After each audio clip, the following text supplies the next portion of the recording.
What's going on, everyone? It's Sean from All Things EV, and this video is going to be sitting down with the CEO of Arcimoto, Mark Frohnmayer. Frohnmayer? Yes?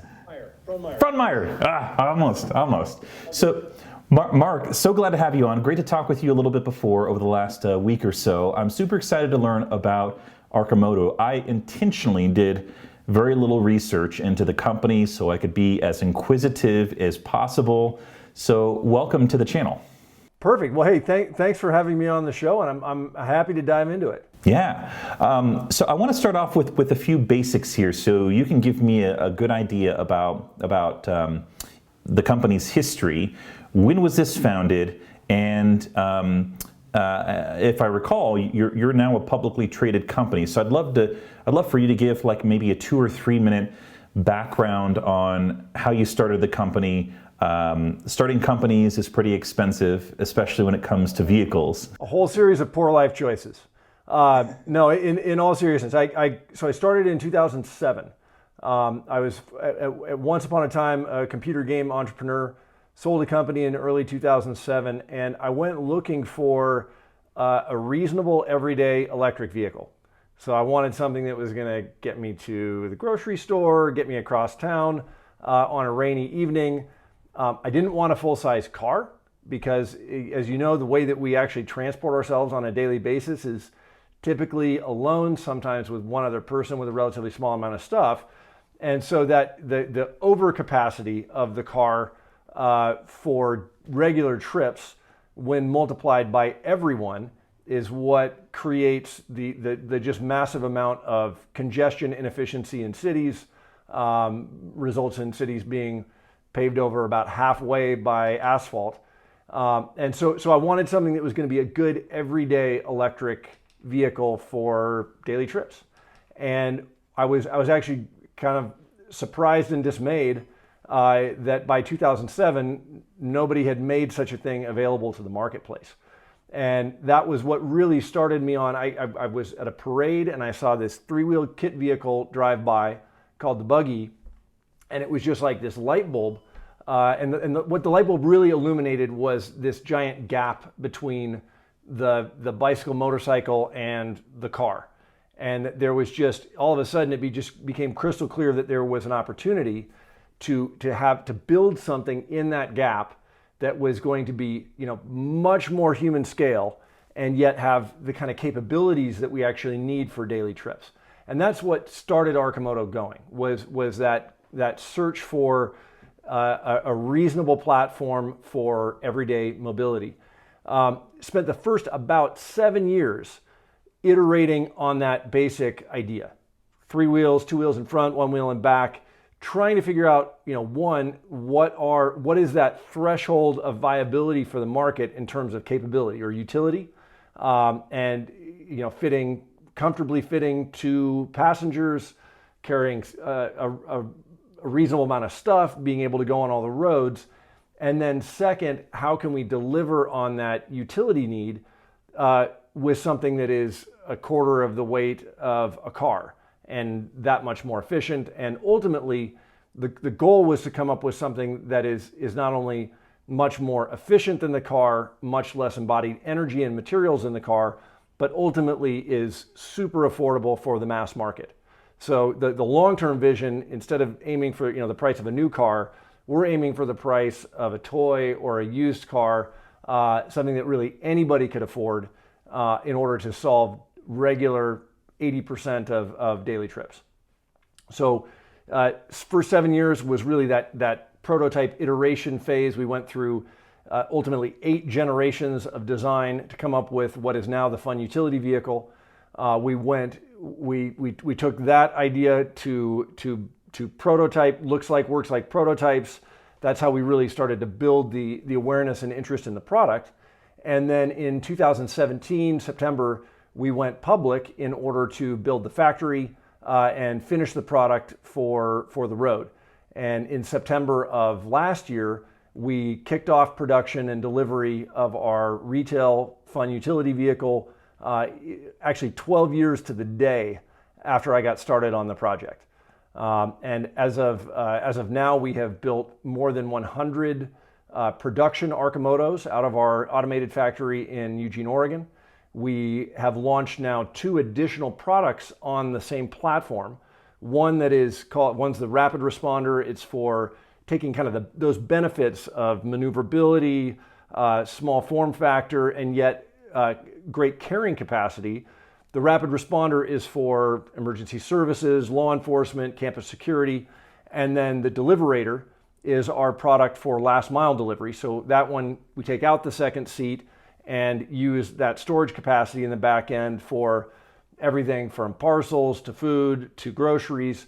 And ultimately, the Deliverators really are just general purpose fleet vehicles. So we name it after delivery, but it's for, I mean, you could use it for carrying construction tools to a job site, or for parking enforcement, or just a wide range of commercial and government fleet trips that need to carry one person and a bunch of stuff.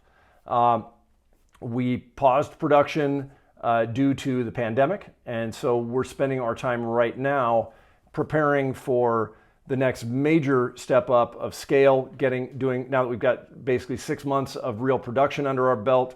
We have a much clearer picture of what our needs are going to be to go to mass scale production, which in our case is the next step up would be aiming for on the order of 20,000 units per year of production.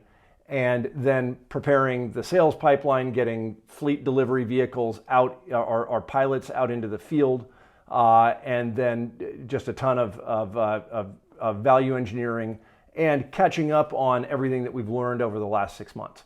So I do want to dig into the products in a little bit. I'm just extremely curious about this early phase of the company's business. You started things in 2007.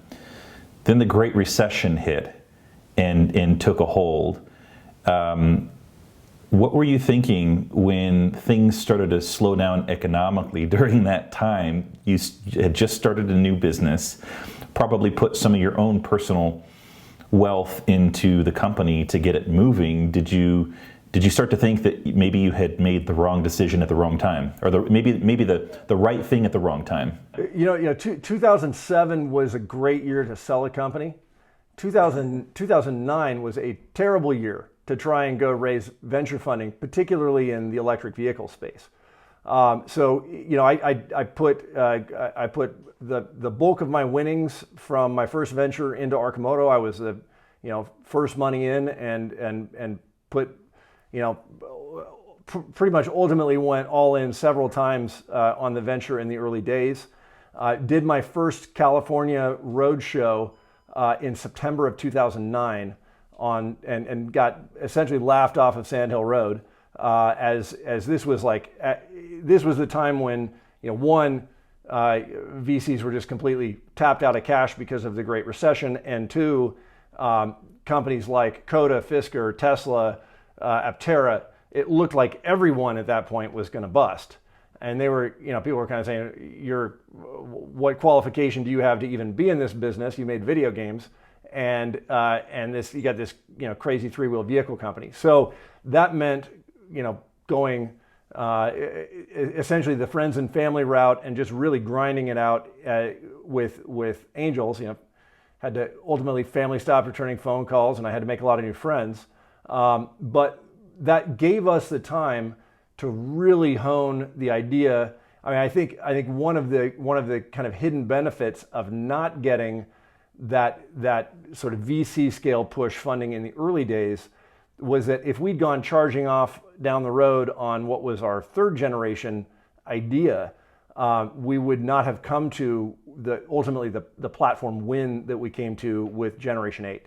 And it was really once we had figured out truly how we were going to package everything in the vehicle and hit that, it was Generation 8 took us from about a 1,700 pound platform, 1,800 pound platform down to close to 1,000 pounds. So it was a massive jump in terms of efficiency of materials and energy, and at the same time kind of solved a lot of the sticky wickets that we had as far as passenger egress and comfort and so on. So I think the way that we built it was ultimately was necessary to get to the solution that we got to.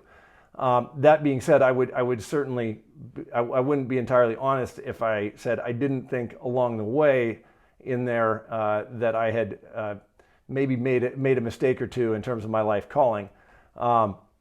But I'm certainly pleased with what we've come up with. What was your professional background before you started Arcimoto? What experience or expertise do you have? So I went. I've been a computer programmer for almost my whole life. I started programming on the Apple II.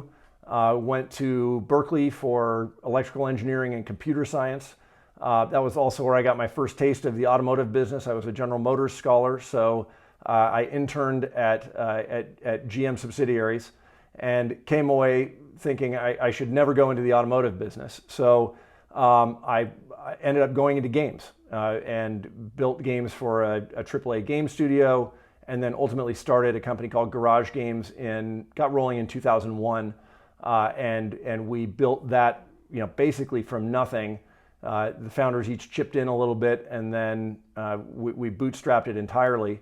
And sold the company in 2007 to IAC. Did the environmental aspect come into play for this? I mean, you could have gone combustion engine for something like this, and it probably would have been far less expensive for you initially. So did you have a moment of crisis where you thought you can't go combustion because it's contributing towards emissions, or was that ever a consideration? Well, I've been a transportation nerd and an environmentalist my entire life. I mean, I think it's in the water here.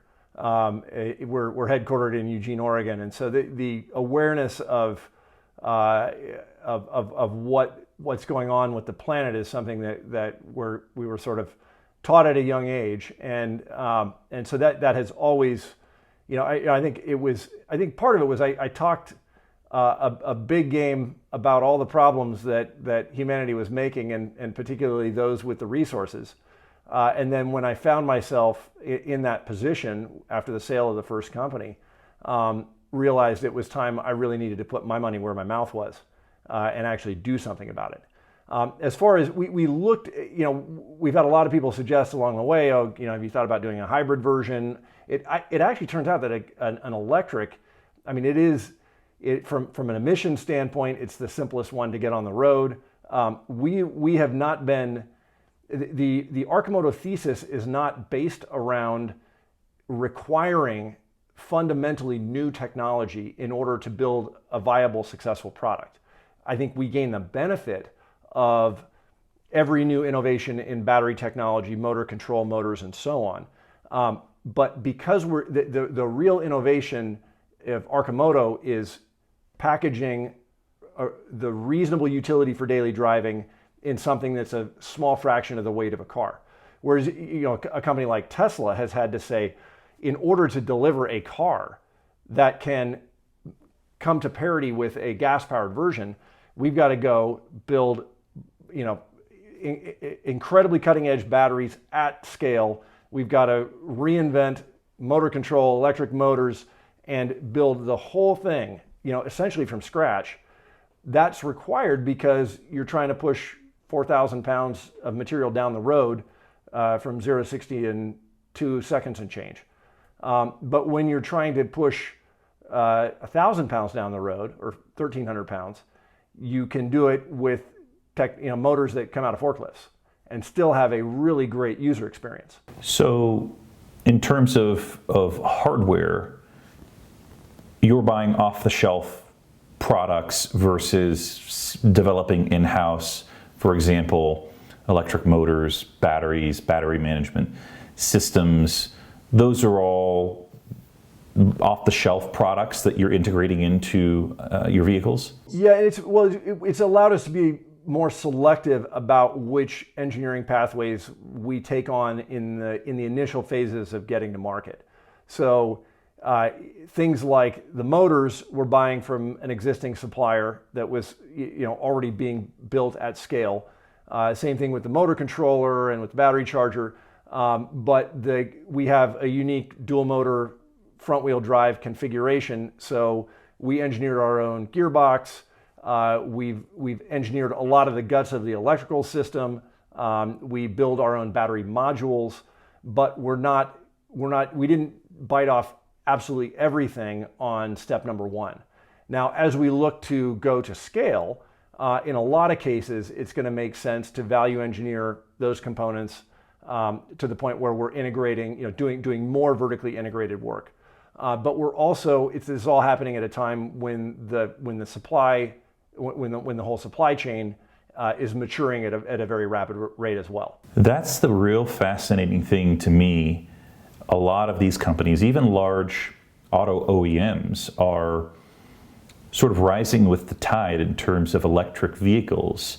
They are benefiting from companies like Tesla, who are pushing the envelope with battery technology, producing high volumes of batteries. And I think a lot of other companies who are just starting up with electric vehicles are able to benefit from that. And not only from a technology standpoint like chemistry, but also from a cost standpoint, things continue to get less expensive on the cell side. So, I think it's really interesting to see how, the efforts, the initial efforts of a small group of companies pushing that technology forward is going to benefit the entire industry and everyone who decides to make a vehicle. Totally. No, and even on just thinking on the battery level, if the goal is to get to a $30,000 full electric car that can go hundreds of miles, then the implication for something that's using a quarter of that amount of battery and a quarter of that amount of embodied material means that the price point that we're able to target for that puts us into reality of aiming for a $10,000 or $11,000 vehicle over the long run. What's the approach for battery pack in your vehicles? Is it more of a passive cooling? Is it active cooling? What did you decide to do there? Right now, it's a passively cooled pack. We're using the same battery cells that are in the Zero motorcycles, and then we've basically built our own high current interconnect to connect all of the cells. But it's a pretty simple, robust potted brick of cells, bus barred together. You said you're making your own modules, correct? Yes. And then I don't know too much about the Zero motorcycles. What form factor are they using in terms of size? It's you mean in terms of it's a pouch cell. It's Okay, got it. About yay big, and that actually forms that basically becomes the backbone. The whole backbone of the Arcimoto chassis is just filled with battery. And what was the thought process behind active and passive cooling? Did you feel like because it was a lighter vehicle that there may not be as high demands on the battery pack to maintain optimal temperature? Yeah, so we went with a cell that's just got really good power delivery characteristics, maybe not maxing out on energy density. And the idea was to have, for production vehicle round one, to have a simple, robust solution that's gonna work over a reasonable period of time. And we saw the track record of that cell in production vehicles with Zero, and the relative simplicity of building out our initial stage of production, and that made great sense for that stage. It sounds like you've got some background in software, so how has that influenced the culture of the company in the products? Do you find that you've got a little bit better hand on what the software is, what it looks like, and how owners and users interact with it? I think probably the biggest effect, so the thing about the software business is that software is magic. You have a product that has a zero material cost. You can make changes to it immediately and see that reflected in the shipping product all over the world. It just has for people who come from the physical goods world, it has characteristics that you just don't see in a physical product. And that has affected how we have thought about marketing the product, selling the product, ultimately all of the features like over-the-air updates,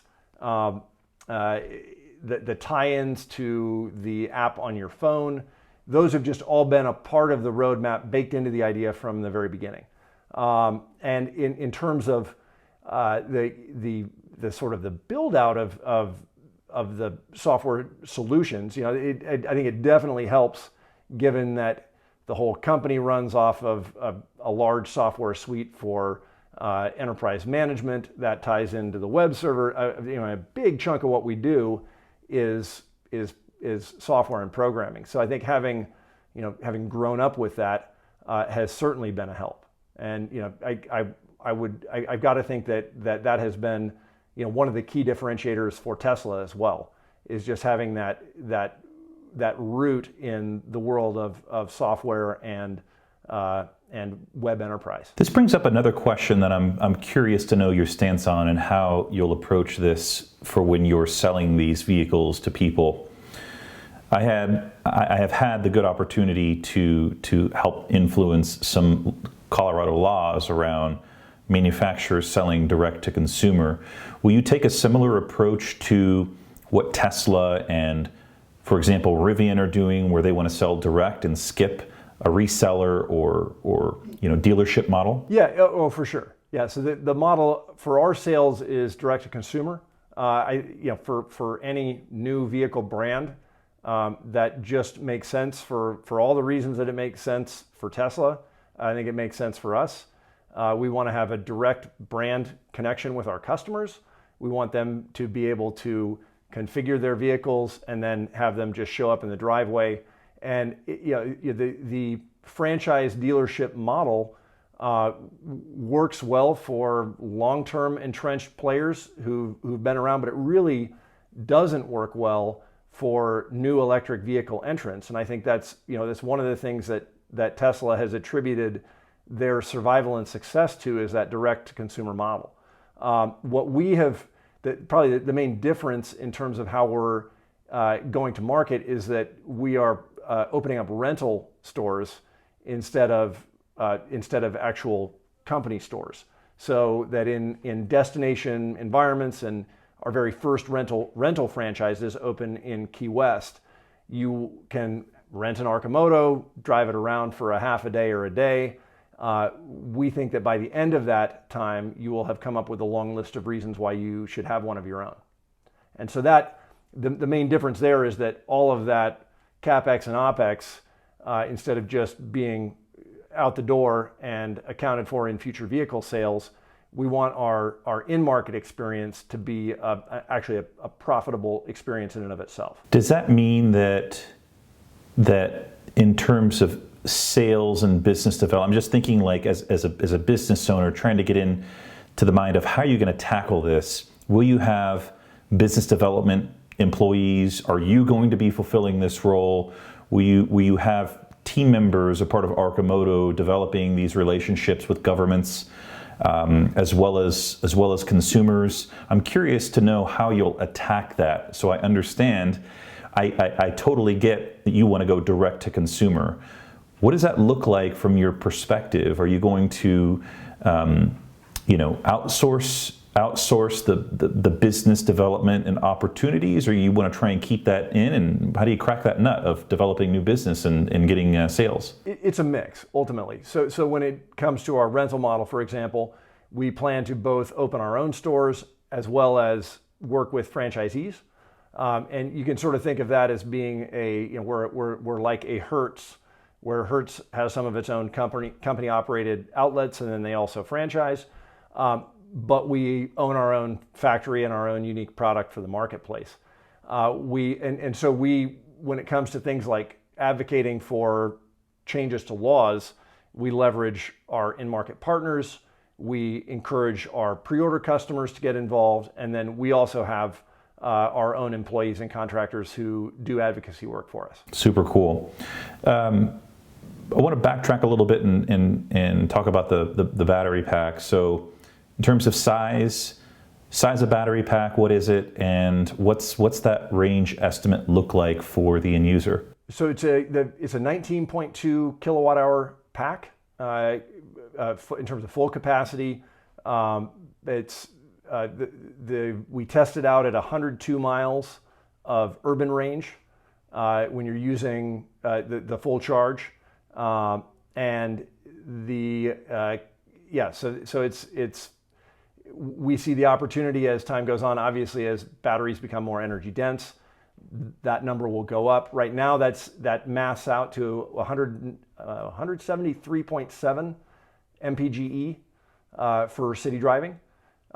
We think it's possible with the evolution of this platform to get up to around 230 mpge. So that's the longer term goal for subsequent iterations of this platform.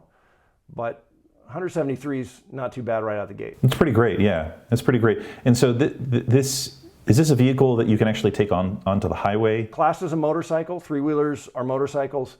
It can go on all the roads. It can go up to 75 miles an hour. Zero to fun immediately, as with any typical torquey electric vehicle. And really, so the benefit of the platform as a whole is it can go on all the roads. It can park 3 to a space. It's incredibly maneuverable in traffic.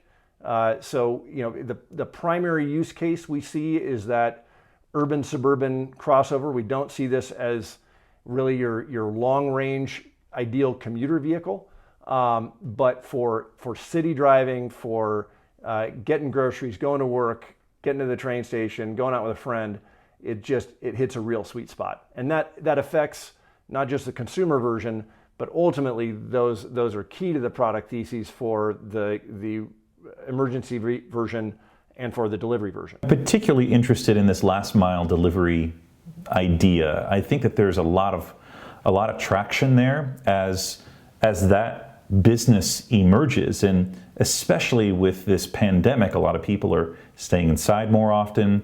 I know I personally have been trying to support the local businesses, local restaurants, and order, and then either go pick it up or have it delivered. But the delivery piece of things, I think that there's so much potential there to grow that, either from maybe you've got a big whale like Amazon that's going to buy into these vehicles and utilize it as their hour delivery. It's a little bit more mobile than the Amazon delivery vehicles that I see around right now.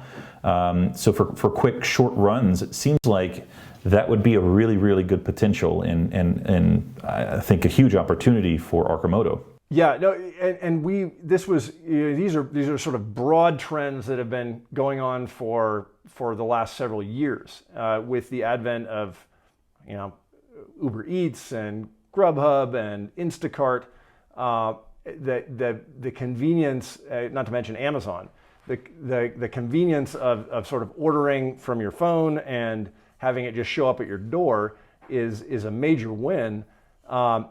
So that was sort of already happening, and then the pandemic hits, and all of a sudden it goes from being a convenience factor to being literally a matter of life and death for people who are at risk. And what I think the end result of that is going to be, Amazon has their orders have gone through the roof. They're hiring tons and tons of people. Every grocery store that's doing delivery is getting slammed and having to scale that business. And what I think is going to be the end result of that is that it's a one-way trip. I mean, once you have ordered food, ordered groceries online and had them just show up on your doorstep, the idea of going back to the old way and fighting parking at the grocery store, waiting online for the checkout, wandering through the aisles, I think that's going to be a lot less attractive to people, even in the post-pandemic world. How do you intend on tackling autonomy? It seems like the company is evolving as autonomy is really starting to take root. Is this something that is coming as well with vehicles, either in its first iteration or future iterations? So where we see playing in the autonomous world initially is just providing the base platform. This platform that carries two people comfortably, it can carry a ton of stuff. That size of platform and the dynamics of that platform make a ton of sense as an autonomous platform. So we are building it to be autonomous capable essentially from day one. And that just means the ability to drive by wire, steer by wire, regenerative brake by wire, and then provide the foundation with which any one of the dozens of companies that are working on the sensor and software stack can build ultra efficient autonomous solutions. I think we depart a bit from the automotive vision of autonomy in that, the idea that a 7-passenger autonomous SUV is going to be the thing. When we think about the sort of the robotaxi of the future, it just makes a ton more sense that it's really scaled around the individual. And I think particularly when you think of the effects of the pandemic and rideshare, I think one of the effects is going to be the interest in jumping into a closed compartment vehicle with a bunch of strangers is going to really have lost its luster. And so our version of autonomy is really all about human scale solutions and being the universal platform that any technology can bolt onto. So product-wise, you've got these sounds like 3 available products. What is the retail price for them? Is there a wait list? What is the deposit or reservation for that? And when do deliveries start? So we have the Fun Utility Vehicle starts at $19,900 today.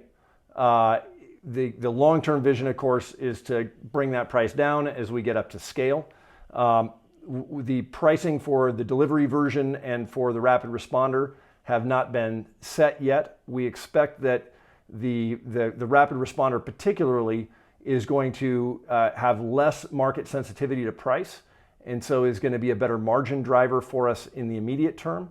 But we're still early in the pilot phase for both of those products. In terms of the wait list, we have about on the order of 4,300 pre-orders. Those are people who've put down $100, fully refundable at any time for any reason, just in order to save a place in line. So, on the order of 80 million in anticipated revenue, should all of those convert to actual sales. For customers who've actually placed a real order, we take a $5,000 non-refundable deposit, and we've only done that for our first 100 consumer vehicles to date. But as we begin, as we work further through the production queue, that's the basic idea. You put down your pre-order to get a place in line. When the vehicle is several months away from being ready for delivery, we take a more significant firm commitment from the customer, and then the balance due on delivery. So we have already produced now more than 100 production Arcimotos. Not all of those have gone to customers. Some of them are just waiting for delivery right now because of the pandemic. Others have gone into our commercial fleet pilots, and then some are being retained for company use. But so we are already in production mode, and when we kick back up, which we'll be in, we think sometime in the next couple of months, then we'll begin delivering to customers once again. Well, that's really, really exciting. Should we go and take a look at the vehicle now and actually lay some eyes on it? All right, it's in the driveway. Hold 1 second. Cool. Okay, so let's take a look at the vehicle. I want you to show me some of the nice features about it. Yeah. So this is the FUV, the Fun Utility Vehicle. It's our flagship consumer product. We although we do have now fleet offerings, we thought it important to start with a consumer vehicle because we think people ought to individually be able to make that choice. What you see in the passenger compartment. So I'm 6'4". I'm sort of like the sizing dummy for the company. It's a vehicle that fits a tall person comfortably in the front seat. It also fits very comfortably in the back seat. And this has been, one of the keys that we found along the way for an everyday electric vehicle is that it's really important, even though we're driving a lot by ourselves, the ability to take a second person is critical for the marketplace. And you really want your passenger to have a first-class experience. First class getting in and out. One of the happy accidents of our Generation 8 design is that as we change the shape of the windshield, it actually reflects the driver's voice into the back seat, so that you can actually carry on a very personal conversation with the person who's driving you around, even at 45 miles an hour. You just have a normal voiced conversation. And that really makes it feel like a much more personal experience for driving. And also to be able to have something that is, to be able to carry two big guys in a motorcycle class experience comfortably is also, it really speaks to the advantage of the platform across all of our different products. That is what separates us from just about everything else out there on the road. It fits two big guys comfortably in a small space, or it fits one person and then 23 plus cubic feet of storage. So this is completely open. There's no enclosure here for the rider. Yeah, and it's like a Jeep. So if the weather's beautiful, you take the doors off, you drive it open. I actually drive it open pretty much year round. We're in Oregon, it rains all the time. This actually does a great job of keeping the weather off. For some markets, particularly the Midwest, the Northeast, where it gets brutally cold, then that's when you're going to want the full doors for some of the year. But heated seats, heated hand grips, you're directly connected to the steering, to the wheels. So the vehicle, when you're driving it, just feels like an extension of your will to move, and it makes for a very engaged driving experience that you don't really get in a car. And to me, that openness is actually kind of part of it, and particularly now when in this era, when the skies are clearing, the air smells better than it's ever smelled before in my life, as a result of the decrease in pollution. You actually get to interact with the people who are around you. And particularly when you're driving something that's new and looks cool and efficient and all that, people are always rolling down the window and saying, "What's that?" And it just makes for a much more personable experience. You feel like you're in the world, as opposed to being kind of trapped in your own little bubble. So this is super exciting. I love how this product has come to life since 2007. I commend you on your stick-to-itiveness and grit. I'm sure there's been some times between now and when you started the company that you thought, what did I get myself into? So I admire the hard work and the dedication here to actually see your idea that you had in your mind, the solution to the problem that you saw. And now you're in the midst of ramping up production and getting these deliveries out to people. So any lasting thoughts, and then how can people learn more about Arcimoto if they want to explore your products? So our website is Arcimoto, ARCIMOTO.com. If you want to learn more about the stock and sort of the nitty gritty on that, it's arcimoto.com/IR.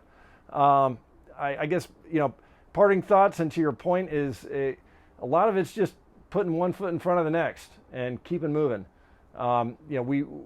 Perfection is just a direction, but as long as you stay aimed in the right spot and keep moving, you'll get there eventually.